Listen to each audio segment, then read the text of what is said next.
to Deputy McGrath, sharing with Deputy Healy-Rae and Deputy Collins. Indeed, Deputy Michael Collins and Deputy Healy-Rae. Gormaha to Count Corla.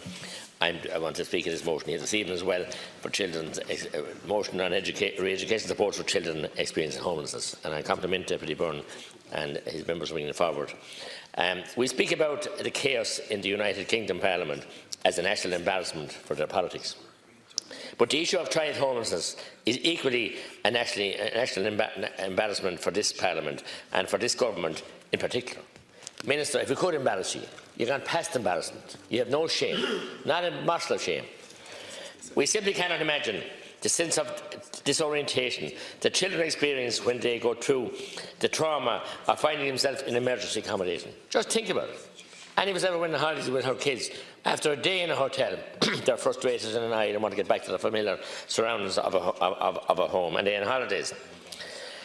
I know one family very well that found themselves in this appalling situation last year on Blaine Chicota. Their 9-year-old deaf son was so affected that his speech development regressed by almost 2 years during that time of about 12-14 weeks. It regressed by almost 2 years. And that's the blackguarding and the neglect that we're perpetrating, your government are willfully perpetrating on young people. So we are here today talking about the education needs of children in homelessness. How much worse is it for children who already have special education needs and who, even if they had a home, still often cannot access speech and language or other services, as we're raising here every second day of the week? So the entire system around meeting the education needs of children in crisis is badly broken. As I said this morning to the teacher, beyond broken. I spoke today during leaders' questions of how for the whole of Tipperary, and that's a big county, 117 miles long, Minister, you often told me you visited a care meat factory yourself in your younger days. There is not a single senior register for the CAM service in the whole of County Tipperary. It's rather a false occasion. It's a scandal.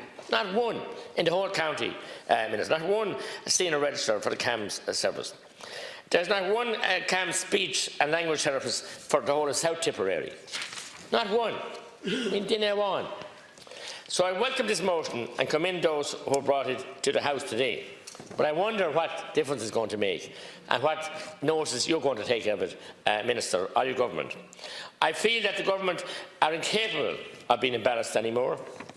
They are brushing these issues off as if they're ignoring the opposition motions, even when they have the support of the majority of this House, as we saw with the motion calling for the abolition of JobPad programme a couple of weeks ago.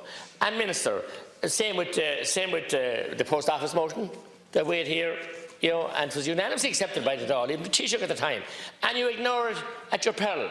But this is even worse. Young, sick, vulnerable children, and they expect us to live in hotel rooms. It's an outrage, and history won't be kind to you, Minister, or your government on this. Deputy Collins.